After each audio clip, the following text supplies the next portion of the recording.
Mga ka-sports, dalawang malaking balita sa PBA ang magpapainit sa liga ngayon. Isang bagong 7-footer import ng Blackwater at ang nakakabiglang comeback tease ni Dwight Howard sa PBA. Mga ka-sports, kung trip mo po ang ganitong content, paiwan ng follow at pa-subscribe na din. Tara po, simulan na natin.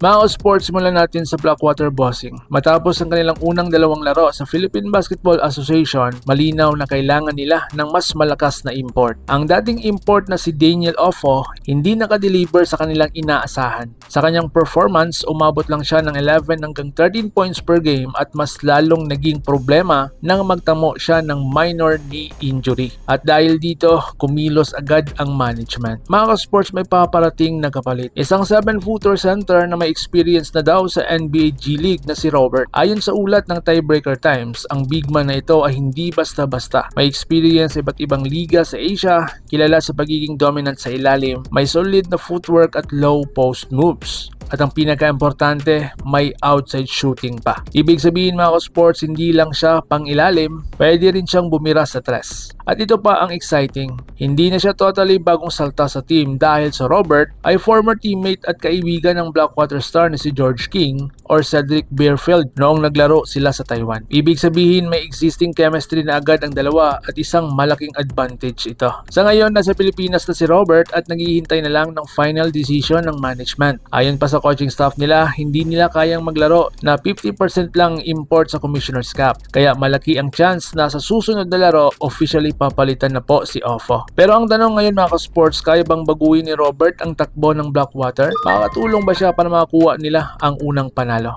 I-comment nyo po sa baba ang iyong inaing at babasahin ko yan. At ngayon, lipat naman tayo sa mas nakakagulat na balita. NBA superstar na si Dwight Howard gustong bumalik sa basketball. Ang target niya, PBA. Sa kanyang social media post, nagbiro si Dwight na gusto niyang maglaro sa PBA at mag-score ng 85 points daw sa isang laro. Oo mga ka-sports, 85 points. Ito ay matapos niyang makita isang tarpaulin sa Pilipinas na may maling picture at dapat ay si Bam Adebayo pero mukha niya ang nakalagay. At dito naman siya natuwa sa kakulitan ng mga Pinoy fans. Hindi lang fans na nakapansin, pati ang NBA players na pa-react. Si Rajon Rondo nag-comment ng laughing emoji at habang si Winnie Gabriel natawa rin sa plano ni Dwight. Ibig sabihin, napapansin na nila ang PBA at ang lakas ng dating natin globally. At kung iisipin, hindi posible ang sinabi ni Dwight dahil sa Taiwan nakakascore na siya ng 84 points sa isang game lang. So kung sakaling kayang-kaya niya bang gawin ang 85 points sa PBA? Pero ang tanong, anong team ang babagay kay Dwight Howard kung sakali? At kaya ba niyang dominahin ang PBA sa edad niya ngayon? At isang bagay ay sigurado,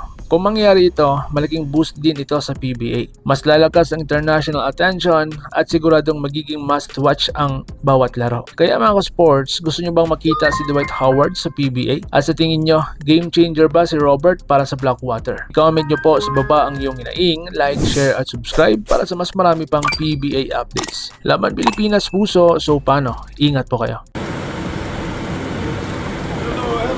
Mga ka-sports, kung hilig ninyong bumili ng mga Gilas jersey, Gilas accessories at mga gamit na pang basketball habang nanonood po kayo sa aking mga videos, kindly check this basket on this lower part ng ating video at magpa-pop up yung ating mga items sa gilid. Mga legit po yung mga items dyan and see to it po na makabili po kayo ahead of time kasi meron po yung mga discounts and mga promos depende po sa seller. And also, kunting suporta din as a content creator po. Salamat!